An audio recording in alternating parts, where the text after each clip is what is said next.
merci à mes chers amis bordelais de m'avoir invité à venir vous parler de mon quotidien en fait, hein, parce que je m'occupe vraiment beaucoup de patientes enceintes, à la fois en médecine interne, mais surtout parce que j'ai une consultation aussi avancée à la maternité de Port-Royal et que voilà, j'aime bien ça.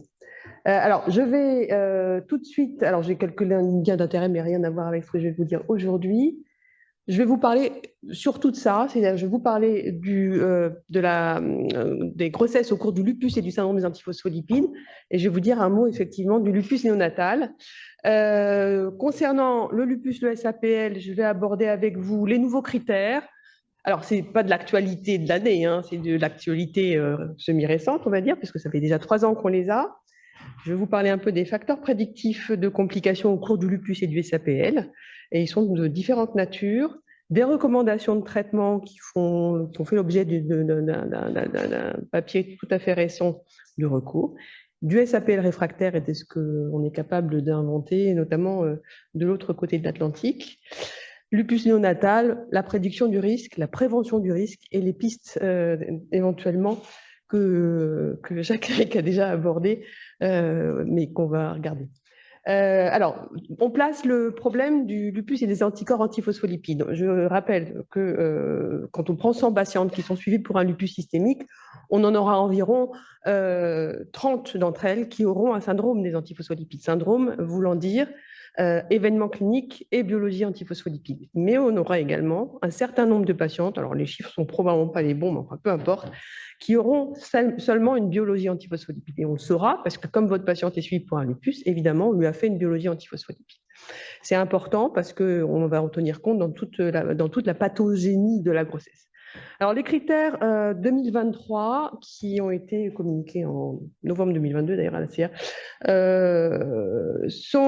succèdent à ceux qui avaient été publiés en 2006 et sont, comme tous les critères dans les maladies auto-immunes et inflammatoires, à points. Ils doivent adorer ça, les points, compter des points. Bon, bref. Le critère d'entrée, c'est comme les précédents, c'est un critère clinique, un test biologique antiphospholipide positif. Je ne dis pas un anticorps antiphospholipide, je dis un test, parce que l'ACC n'est pas un anticorps. On a un SAPL si on a au moins 3 points en clinique et au moins 3 points en biologie. Je vais m'intéresser ici au domaine 4, clinique, la pathologie obstétricale, et je vais vous faire remarquer d'emblée que dans ces nouveaux critères, 3 pertes fétales consécutives avant 10 semaines d'aménorrhée ou une mort fétale in utero avant 16 semaines d'aménorrhée n'apportent dans la classification qu'un seul point en clinique. De la même façon, une mort fétale survenue entre 16 semaines et avant 34 semaines, mais sans contexte d'insuffisance vasculaire placentaire, n'est pas qualifiante isolément, car ne rapporte qu'un seul point. Et ça, par exemple, en l'absence d'une autre complication. Donc, petite modification, on voit ici que finalement, on ne va tenir compte que des événements de deuxième partie de grossesse et qui vont survenir strictement avant 34 semaines d'aménorrhée. Donc, je vous donne un exemple. Vous avez une patiente qui a une prééclampsie sévère à 37 semaines d'aménorrhée, avec un bébé qui a un retard de croissance intra-utérin, avec une biologie antiphospholipide, par exemple, double, admettons, un anticardiolipine et un anticoagulant circulant. Selon ces critères-là, elle n'est pas classée SAPL parce que l'événement est après 34. Donc, voilà. Alors, pour la biologie, domaine 8, vous voyez que, alors, en détail, on va faire comme ça. En détail, le fait d'avoir un anticoagulant circulant lorsqu'il persiste à 12 semaines, c'est 5 points. Le fait d'avoir une forte positivité en IgG des anticardiolipines et des anti-bêta-2, ça rapporte 7 points, donc plus que l'anticoagulant circulant. Ça, je trouve ça tout à fait dommageable, mais enfin bon. Les anticorps anticardiolipines, en revanche, et les anticorps anti-bêta-2, quand ils sont seulement positifs en IgM, ne rapportent pas de points. Enfin, un seul point. Donc, ça ne compte pas. Donc, voilà un petit peu en détail. Donc, je vous ai proposé une comparaison des critères qu'on avait avant et des critères qu'on a maintenant. Je crois qu'il y a un truc. Vous voyez que tout ça, ça disparaît. C'était compté dans les anciens critères de Sidney. Et aujourd'hui, critères ACR-LAR, les fausses couches précoces, les morts fétales sans contexte ne sont plus qualifiantes. On voit aussi que, du coup, ce que je vous disais, c'est ce qui compte, c'est de la pathologie gravidique de deuxième partie de grossesse, que nos critères de Sidney étaient très sensibles quand les nouveaux critères sont beaucoup plus spécifiques. Ça valorise les formes graves, ça limite le surdiagnostic, mais ça fait grincer des dents. Et j'ai entendu Nathalie Costelvat, qui était la semaine, il y a 10 jours, au congrès à Lisbonne sur le SAPL, dire que ça grinçait des dents. Et je vous explique, je vous l'illustre, d'ailleurs, ce sont des gens qui devaient y être, hein, les gens qui ont écrit ça. Ils ont regardé, ils ont reclassifié les 1200 femmes avec un SAPL obstétrical dans la cohorte EuroAPS qui avait été publiée au début des années 2000 par Ricardo Cervera et compagnie. Et puis, alors, ils les ont reclassifiées dans les domaines 4 et 6 et 8 dont je viens de vous parler. 1200 femmes. Quand on appliquait le domaine 4 en clinique, on en enlève 816, il n'en reste plus que 384. Quand on appliquait l'IGM seul, on en enlève 46, il n'en reste plus que 338. Quand on enlève le seuil à 40 unités, on en vire 86, il en reste au final 256 sur les 1200, soit 21,33% de la cohorte. Donc pour vous dire qu'on a un peu dégraissé le mammouth, voilà.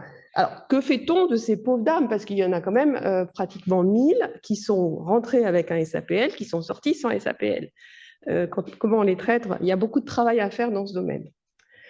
Je passe un peu plus sur la pratique pour vous rappeler un peu la vision, enfin, vous donner ma vision, que la grossesse peut avoir un impact sur le lupus, parce que les œstrogènes ne sont pas neutres dans la réponse immunitaire. Les œstrogènes vont avoir une tendance à augmenter toute l'activité lymphocytaire B, et c'est une des raisons pour lesquelles on a imaginé qu'il pouvait y avoir des poussées. En vrai, il y en a, mais pas si grave que ça, je vais vous le montrer. Le lupus peut aussi avoir un impact sur la grossesse, surtout quand une grossesse démarre dans un contexte d'activité, mais ça c'est bon pour à peu près toutes les maladies inflammatoires. Et si le lupus a entraîné des séquelles, et ça c'est vrai aussi pour toutes les autres maladies auto-immunes. Le syndrome des antiphospholipides peut entraîner des complications obstétricales, c'est donc la définition. Vous avez compris que les fausses couches ne sont plus tellement à la mode. Alors, il ne faut pas oublier, je dirais ça sur les fausses couches.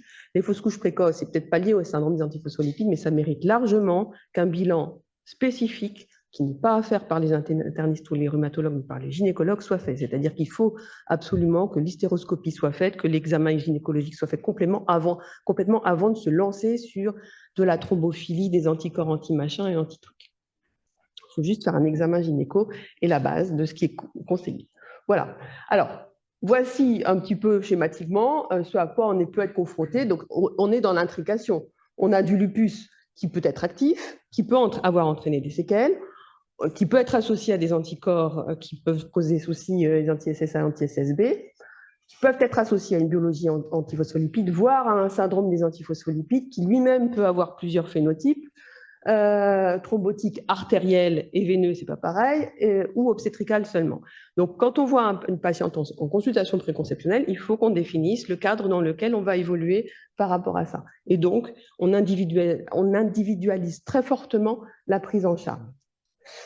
Ça, c'est un petit peu l'historique de l'histoire des poussées de lupus au cours de la grossesse. Moi, quand j'ai commencé mes études de médecine ou d'interniste, je ne sais pas, on a dit, oh là là, lupus, grossesse, c'est très mauvais. J'ai même une patiente qui aujourd'hui a 70 ans qui a dit que son médecin lui avait dit, Madame, vous avez un lupus, vous n'aurez pas d'enfant. Et elle a adopté quand elle a eu 35-36 ans. Elle a un garçon aujourd'hui, qui est un grand garçon. Mais elle n'a pas souhaité rentrer dans la grossesse. Donc, vous avez là l'évolution de ce qui a été rapporté. Ça, c'était le registre français de la SNFMI. Et puis, les deux dernières études là, eh bien, ce sont les deux dernières études prospectives. La dernière étant celle de Maddalena La Rosa dans le cadre du GR2, dont je vais pas mal vous parler, avec effectivement, sur ces 238 patientes françaises, un taux de poussée qui est franchement assez bas, aux alentours de 14%. Alors, je détaille un tout petit peu ces études prospectives parce que c'est celles qui nous ont apporté plus de renseignements.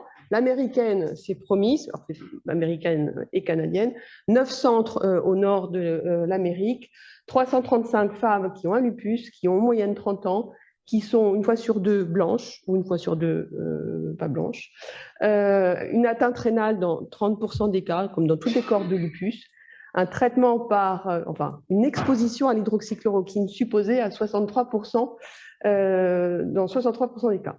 Et vous voyez que les poussées, il y en a, mais bon, il n'y en a finalement pas beaucoup, et surtout, elles ne sont pas très sévères. Donc, ça, c'est ce qu'on a vu au fil du temps, c'est que ces poussées-là, elles peuvent exister, mais ce n'est pas très sévère. Et puis, il y a eu une étude post-hoc de ces poussées en per et postpartum. En perpartum, on avait des chiffres qui étaient à peu près équivalents à ce qu'on trouvait en postpartum, sur les deux périodes qui sont importantes. Une fois de plus, ce qu'il faut retenir, c'est que les poussées sont présentes, mais elles sont généralement peu sévères et ne posent pas de réels problèmes thérapeutiques. L'intérêt de cette étude, c'est d'avoir cherché les facteurs prédictifs de poussée. Alors ça, on aurait pu deviner, mais enfin bon, l'âge jeune. Plus la patiente est jeune, plus elle a un risque de pousser, parce que plus elle a du mal à comprendre l'importance des choses. C'est comme ça que je vois les choses. Bref, âge jeune, il faut se méfier. C4 bas, ils n'ont pas trouvé le C3, ils ont trouvé le C4 bas. Et pourtant, ils ont un labo centralisé de malades dans cette étude, un truc de 1 million de dollars, ou je sais pas. Bon, bref. Un C4 bas à l'inclusion, un PGA, Physician Global Assessment, donc l'impression du médecin que la situation est pas terrible. Et ce qui protège, c'est d'être moins jeune, c'est d'avoir un peu de bouteille dans la maladie, on va dire, et puis de ne pas avoir d'activité du tout de la maladie. La France, maintenant, GR2. Donc, je vous rappelle que le GR2 est une étude multicentrique que vous connaissez peut-être pour beaucoup d'entre vous, j'espère. Je sais qu'il y en a beaucoup qui la connaissent. 3500 inclusions à ce jour dans cette cohorte prospective qui concerne plein de maladies et qui fait l'objet de plusieurs publications. Vous avez ici donc 238 patientes dont on a retenu que la première grossesse, pour ne pas biaiser les choses, 14,7% de patientes qui ont fait une poussée. Et qu'est-ce qu'on voit là? Alors oui, les caractéristiques de cette cohorte, elles sont à peu près pareilles, elles sont à peu près le même âge, elles ont des antécédents rénaux de la même façon. La différence, c'est qu'elles sont franchement plus exposées à l'hydroxychloroquine en France qu'aux États-Unis. Donc on est meilleur que les Américains sur ce point-là. Pas surtout, mais sur ça. Oui. Et le facteur prédictif de poussée, c'est l'hypocomplémentémie, c'est la consommation du complément au cours du premier trimestre. Maintenant, complications obstétricales, donc c'est de la pathologie vasculaire placentaire chez la mère qui va avoir pour conséquence chez le fœtus un retard de croissance, une prématurité, une mort fœtale in utero, entre autres. Je vous dirai un mot du lupus néonatal après. On revient sur la même cohorte, je vous l'ai déjà raconté, c'est les mêmes patientes avec les mêmes traitements. Elles ont des grossesses qui sont non compliquées la plupart du temps, 19% de complications obstétricales. Et dans ces complications obstétricales, on a surtout du petit poids pour l'âge gestationnel, ce qui est à peu près équivalent au retard de croissance intra-utérin, à quelques nuances près, avec de la prématurité induite le plus souvent du fait de ce retard. On a un peu de mort fœtale, etc. Les facteurs prédictifs de ces complications obstétricales, eh bien, globalement, le fait d'être blanc protège, avec un odds ratio à 0,45, donc avec plusieurs facteurs sous-tendant ce résultat.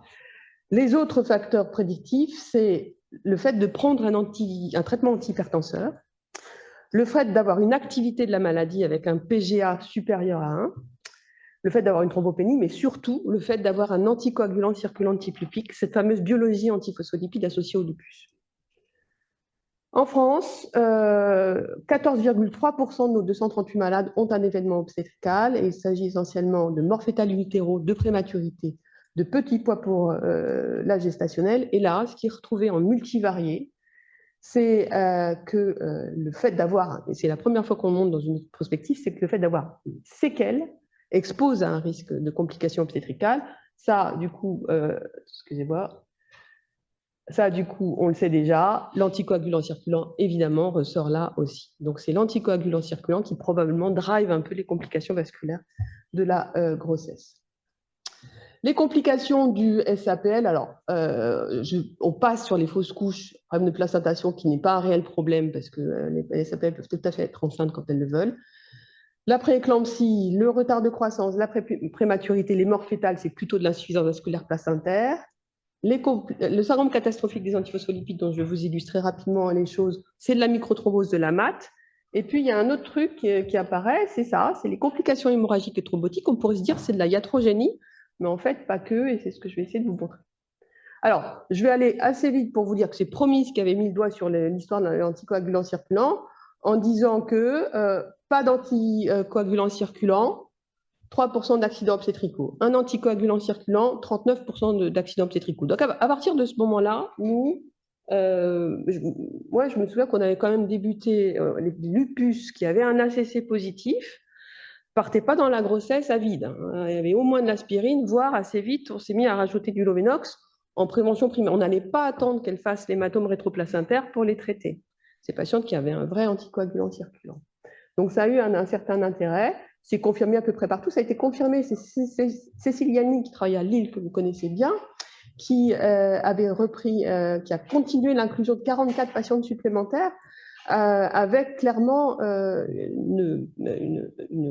une force de frappe de l'ACC très largement au-dessus de l'anti-bêta-2 et de l'anticardiolipine, et qui avait montré que globalement, surtout, vous voyez, les morts fétales in utero, c'était toutes dans le groupe ACC+, aucun dans le groupe ACC-, et c'était pareil pour les prématurités dues à des causes placentaires.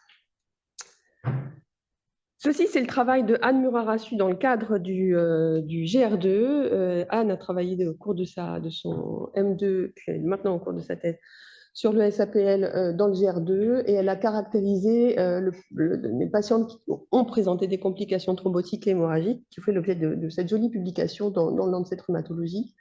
Elle a repris 168 femmes avec une première grossesse incluse, SAPL dans le GR2. Pour 53% d'entre elles, il y avait un antécédent de thrombose. Le terme médian à l'inclusion était précoce, puisque aux alentours de 8 semaines d'aménorrhée. Et puis, 16 femmes sur 168, c'est-à-dire 10% de la cohorte, ont présenté un événement thrombotique et hémorragique. 6 thrombotiques, 12 hémorragiques. Il y en a qui ont fait les deux. Pas de décès, fort heureusement. Alors, les facteurs de risque de ça, en fait, au-delà du fait que ces patientes étaient toutes traitées selon les recommandations, eh bien, on notait que celles qui avaient fait un événement thrombotique, ces 6 femmes, étaient toutes positives pour l'ACC, avaient assez régulièrement une insuffisance vasculaire placentaire, que celles qui avaient fait des événements hémorragiques sévères avaient un profil également très sévère, puisque toutes positives pour l'ACC avaient une triple positivité des antiphospholipides dans 67% versus 24% des autres, et puis d'autres marqueurs. Voilà. Donc, cette biologie et ce phénotype de patiente est à risque pour tout. Pour les complications obstétricales, pour les complications hémorragiques et thrombotiques également. Donc, c'est celle-là qu'il faut avoir à l'œil, bien sûr. Un petit résumé de ce que je viens de vous raconter en tableau. C'est peut-être pour moi que je l'ai fait, je ne sais pas, mais enfin bon. Les poussées, c'est surtout des femmes jeunes, du complément bas à l'inclusion, enfin une consommation du complément, et un lupus qui n'est pas dans une situation de rémission. Les complications obstétricales du lupus, ça va être les séquelles. Évidemment, votre patiente qui part à 150 de créate dans la grossesse, c'est pas top. C'est la présence de la biologie antiphospholipide, et c'est le fait d'avoir un traitement antihypertenseur qui est probablement corrélé avec les séquelles du rein. Le SAPL, ça va être de la triple positivité et de l'ACC qui va être très, très important. Et puis, complications hémorragiques et thrombotiques, également se méfier de ces patientes-là qui ont un phénotype biologique sévère. Et le CAPS. Je vous propose ce cas-là qui s'est répété plusieurs fois. Là, en ce moment, il y a une petite épidémie chez nous de syndrome catastrophique, mais ça, c'était l'un des premiers que j'ai vus. Jeune femme de 29 ans qui a un SAPL thrombotique révélé par des embolies pulmonaires proximales bilatérales et qui prend de la coumadine au long cours. Elle a une triple positivité forte. Alors, je ne vous ai pas parlé de ça, je suis totalement fan du marqueur de l'anticorps anti-phosphatidylsérine prothrombine, extrêmement corrélé à l'ACC, mais qui, indépendamment du fait d'être corrélé à l'ACC, donne des phénotypes, enfin, identifie des phénotypes graves de SAPL. Cette patiente, elle n'est pas triple, elle est tétra-positive avec une IgG anti-PSPT supérieure à 150 unités. Elle a même eu, parce qu'elle est suivie en pneumo à l'HPGP, elle a eu à Marie-Lanong une node artériectomie pulmonaire sur ses séquelles de B. Et donc, en 2016, elle débarque avec une première grossesse. On lui arrête la coumadine et on la relaye par, enfin, c'est pas moi qui le fais, par de la tinzaparine. D'emblée, je vous dis que la tinzaparine dans le SAPL obstétrical, le mieux, c'est de ne pas en donner. C'est pas le bon truc. On lui rajoute de l'aspirine comme cela doit se faire et puis on la suit. Et à 35 semaines, elle fait une rupture prématurée des membranes qu'on prend pour une chorioamniotite. À J2, la sage-femme téléphone en disant douleur des mains. Alors je vous montre, hein, elle a un aspect, voilà. Alors c'est ça qu'on voit quand on rentre dans la chambre. Elle a l'oreille comme ça et puis elle a les mains qui lui font très très mal et qui sont le siège d'une éruption un peu purpurique comme ça. Et puis, vous regardez, alors, ce n'est pas les siens, parce que c'est très anémique, celui-là. Les hémorragies en flamèche qu'on cherche et qu'on trouve dans ces conditions-là. Elle a par ailleurs un tableau qui est complété par des phosphènes et une dyschromatopsie qui sont en lien avec une ischémie choroïdienne. Elle a une atteinte cardiaque à minima, et puis donc elle débute un syndrome catastrophique à ce moment-là, et très vite, elle va avoir des corticoïdes et des immunoglobulines intraveineuses et tout va rentrer dans l'ordre. Je vous rappelle les critères diagnostiques du CAPS, 3 organes en moins d'une semaine, etc. Voilà, c'est tout. Cette dame, son enfant va très bien, sa petite fille va très bien, elle va très bien. Et puis, quelques années plus tard, elle m'a quand même demandé, elle m'a téléphoné en me demandant si elle ne voulait pas demander ça à son pneumo garçon de la HECP, qu'est-ce que je pensais d'une éventuelle intervention de chirurgie esthétique sur une plastie mammaire. J'ai dit non. J'ai dit non, c'est pas possible ça. Donc, les traitements de la grossesse et du lupus, c'est tout ce qui est nécessaire et rien de ce qui est toxique. Il y a un topo, je crois, sur Belli et grossesse. Je ne sais pas si j'aurai le temps de le voir, mais qui m'intéressera bien. Donc, on donne tout ce qu'on peut. On peut utiliser les immunosuppresseurs tels que l'azatioprine et les inhibiteurs de la calcineurine, Tacro, éventuellement cyclo. Les biothérapies, on a largement lâché sur la possibilité de donner des biothérapies. Mais il faut quand même rester raisonnable. Hein. Ce n'est pas parce qu'on a le droit qu'il faut faire, parce qu'on n'oublie pas qu'il y a des conséquences éventuelles pour le bébé.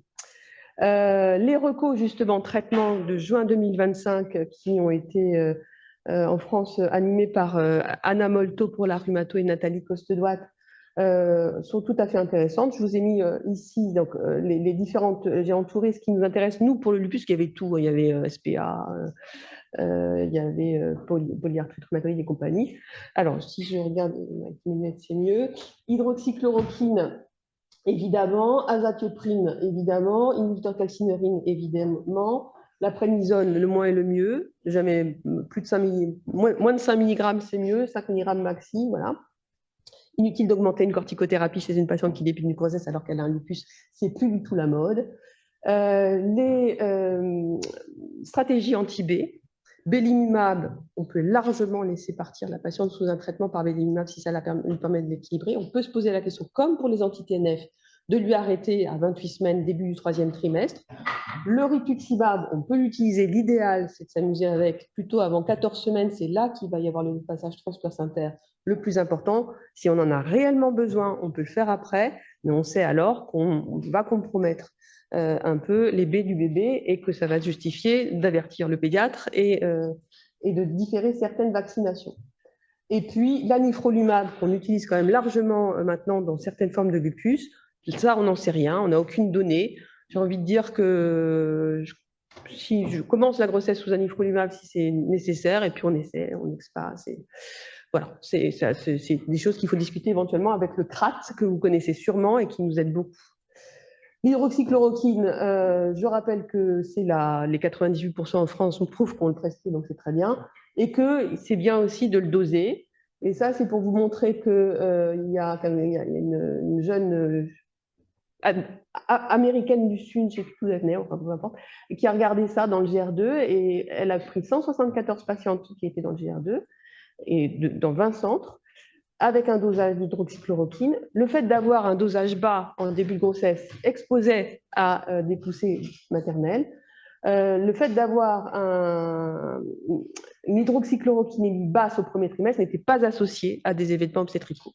Donc, le seul intérêt de l'hydroxychloroquine au dosage, c'est de prédire une poussée maternelle. Ça ne fait rien sur l'aspect complications obstétricales. Ça, c'est un résumé du traitement du syndrome des antiphospholipides au cours de la grossesse. Alors, c'est totalement indigeste, mais on pourra vous donner le cas. Tout est basé sur de l'aspirine et de l'héparine à dose variable. Voilà. Tout est basé aussi sur le fait de débuter très tôt les traitements. Il ne faut pas attendre. Il faut que la patiente, si elle a eu une consultation conceptionnelle, et c'est largement souhaitable, reparte avec la stratégie qu'elle doit appliquer. Si un samedi soir, elle a un clear blue qui vire, c'est ça qui est important, c'est qu'elle puisse être autonome pour débuter son traitement. Je vais vous parler... alors, le postpartum, 6 semaines de traitement, les AVK le plus rapidement possible après l'accouchement, tout en vous rappelant que sur le profil des malades dont je vous ai parlé, il y a des formes hémorragiques, etc. Donc, on relaie de façon différée lorsqu'il y a une césarienne, par exemple. Une voix basse, ça ne pose pas trop de problème, mais une césarienne. Ça, c'est donc le travail dont je voulais vous parler, qui est une étude impact qui a été menée par Jane Salmon, et qui a été Jane Salmon, qui est une grande dame dans le lupus depuis des années et des années. Je crois que j'ai lu ses premiers papiers, j'étais en DEA d'immuno. Donc, elle a utilisé le certolizumab dans une étude de phase 2 en prévention des complications obstétricales dans des syndromes antiphospholipides réfractaires. Alors, j'illustre ça, je suis devant des immunologistes, donc j'ai un tout petit peu honte, des mots, enfin bon. Les mécanismes inflammatoires au cours du syndrome des antiphospholipides obstétricales ont été étudiés. On sait qu'il va y avoir, le complément est très à la mode en ce moment, et on sait qu'il va y avoir une activation du complément lors de la liaison de l'antiphospholipide à son phospholipide. On va avoir du relargage de médiateurs inflammatoires, on va avoir du recrutement de cellules mononucléées, on va avoir de la production, entre autres, de TNF-alpha, qui va conduire à un déséquilibre de la balance angiogénique qu'on peut d'ailleurs observer dans le rapport SFLT1 sur PLGF qui nous sert à prédire l'insuffisance vasculaire placentaire. Et tout ça va conduire à une altération de la placentation.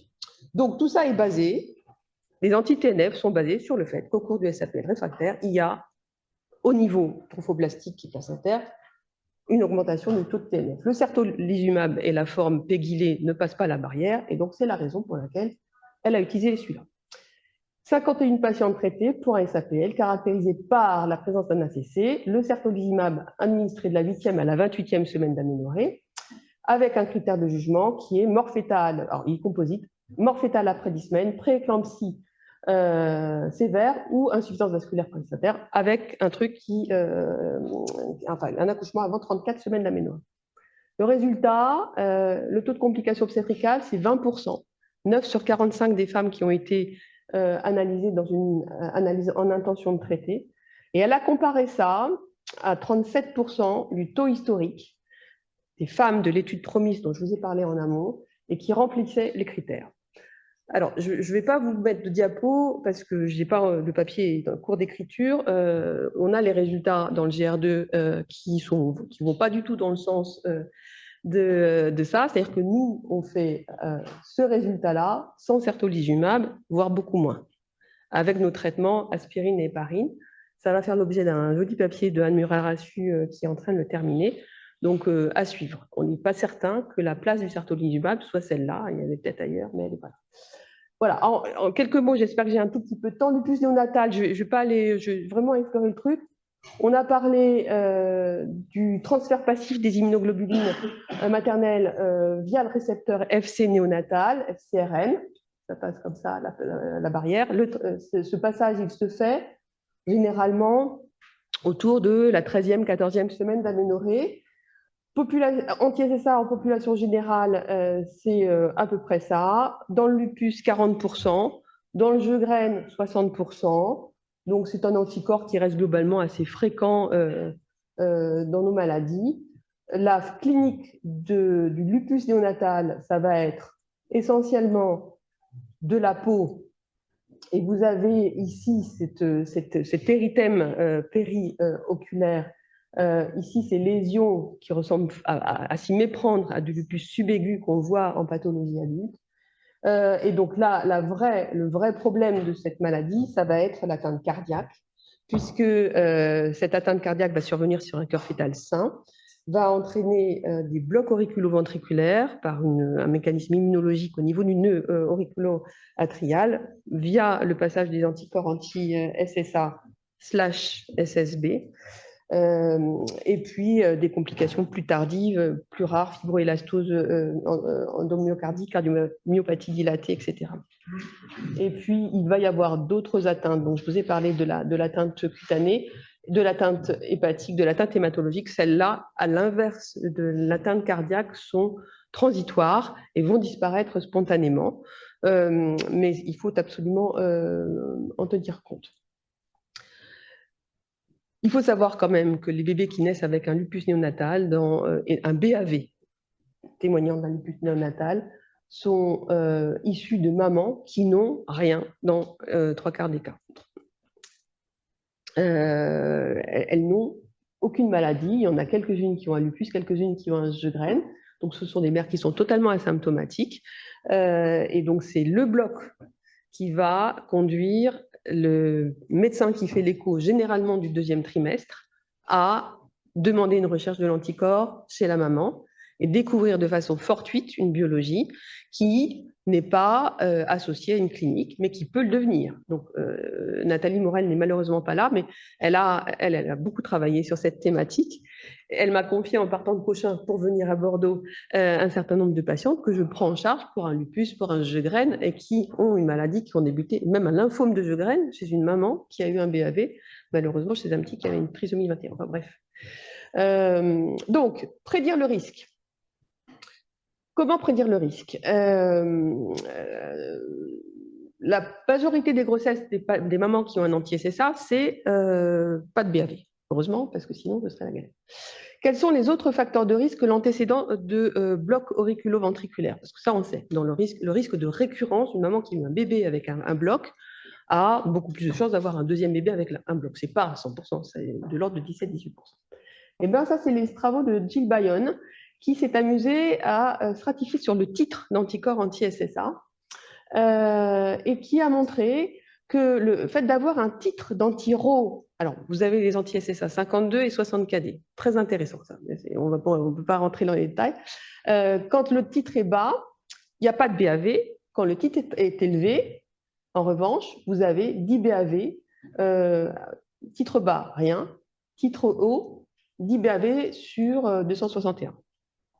Donc c'est dans ce groupe-là qu'on sait qu'il va y avoir plus de BAV. Donc c'est intéressant de pouvoir aller au titrage des anti-SSA. Donc j'ai commencé à discuter, nous avons commencé à travailler avec Claire Goulvest pour mettre en place sur une population ciblée de patientes dont on sait qu'elles sont positives, des anti-SSA. Alors, Jacques-Éric est là, il avait montré à Xavier il y a quelque temps que le fait d'avoir un anti-SSB prouve que le taux de titre d'anti-SSA est plus élevé parce qu'il entraîne le truc. Donc déjà, rien que le fait de savoir qu'il y a un anti-SSB vous montre qu'il y a plus d'anti-SSA que s'il est tout seul. J'ai raison ou j'ai tort? Ça, c'est l'étude PATCH. L'étude PATCH, c'est une étude qui a été menée pour montrer l'intérêt d'hydroxychloroquine en prévention du bloc auriculo-ventriculaire. Alors, c'est une étude qui, pareil, c'est comparé à un taux historique. Donc, c'est une étude ouverte où ils ont inclus 54 patients qui avaient un antécédent de grossesse avec un BAV. Toutes ont reçu de l'hydroxychloroquine, 400 mg débuté avant 10 semaines d'aménorrhée. Et dans cette étude, le taux de récurrence était de 7,4%. Donc, quand ils sont comparés au taux historique d'un truc plus vieux, qui était de 18%, réduction de 50%. Donc, conclusion des courses, l'hydroxychloroquine divise par 2 le risque de bloc auriculo-ventriculaire. Probablement que l'essai a des failles, comme vous pouvez le percevoir, mais bon, de ce fait, il y a aujourd'hui d'indication à donner de l'hydroxychloroquine aux femmes qui ont déjà eu une grossesse avec un BAV. Il n'y a en revanche aucune indication à donner l'hydroxychloroquine à toutes les femmes qui ont un anti-SSA, de mon point de vue. Voilà. Même si c'est fait. Alors voilà les pistes en cours, c'est le fameux anti-FcRn qui n'est pas le Nica bidule, c'est l'autre, le rosanolixizumab, moi j'arriverai jamais avec toutes ces biothérapies, qui a été donné à une patiente de façon compassionnelle Une patiente qui a une histoire effrayante. C'est une jeune femme de 34 ans qui a des anti-SSA 60 et 50 KD. Elle fait un bébé avec un rash pour la première grossesse. Elle fait un hydrops sur un BAV3, elle perd le bébé. La troisième, c'est une fibroélastose et un BAV3 malgré tous les traitements qu'on est capable de lui donner, les fluorés, plus les corticoïdes fluorés, plus les IGIV à 32 semaines. Et pour la quatrième, il décide quand même de lui donner ce truc, le rosabidule, en compassionnel. Et alors, oui, donc je vous montre la courbe, c'est ça le mieux. La courbe, c'est la diminution des auto-anticorps maternels en cours de grossesse, en sachant qu'elle a eu le traitement, je ne sais plus quand elle a eu le traitement, enfin bref, on voit qu'au moment du fameux risque, le risque de BAV, celui qui est connu parce qu'il y a probablement une présentation antigénique ad hoc au niveau du cœur fœtal, c'est 16 à 24 semaines.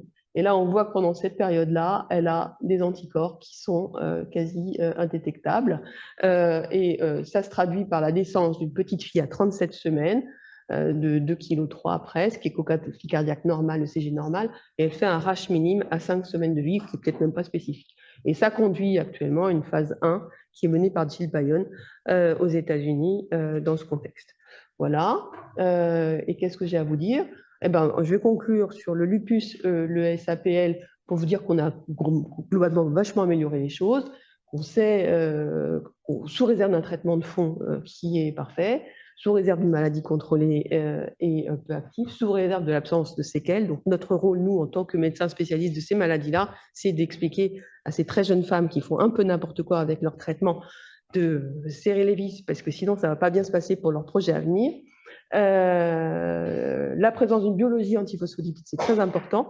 L'anticoagulant circulant, et je viens de vous expliquer que l'anti-PSPT m'intéresse beaucoup, donc, parce qu'il est très corrélé, il permet aussi de définir la réalité de la pathogénie d'un ACC.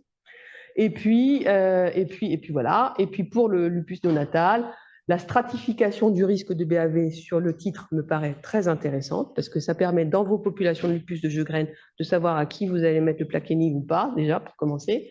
Et puis les voies thérapeutiques nouvelles avec l'adage pas d'anticorps, pas de maladie est pas mal. Ça marche aussi sur plein d'autres trucs, sur les alloimmunisations plaquettaires au cours de la grossesse, etc. Enfin, il y a plein d'autres possibilités d'envisager les choses.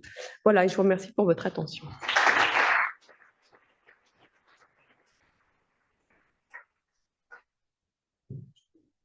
Merci beaucoup pour cette présentation très complète.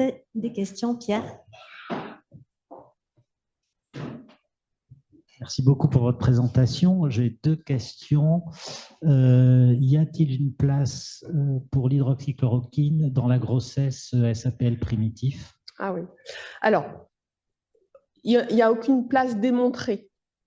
Dans le SAPL, ce sont des molécules qu'on va utiliser dans les formes réfractaires, bien avant le certolizumab qui a été testé, qui peut avoir un impact sur le titre des auto-anticorps, etc. Mais ce n'est pas démontré. Mais on l'utilise effectivement quand on a eu un échec d'une grossesse sous un traitement standard, on n'hésitera pas à mettre un peu d'hydroxychloroquine. Et puis, ça a un intérêt, évidemment, s'il y a une biologie du pic associée. Ça, c'est sûr, évidemment.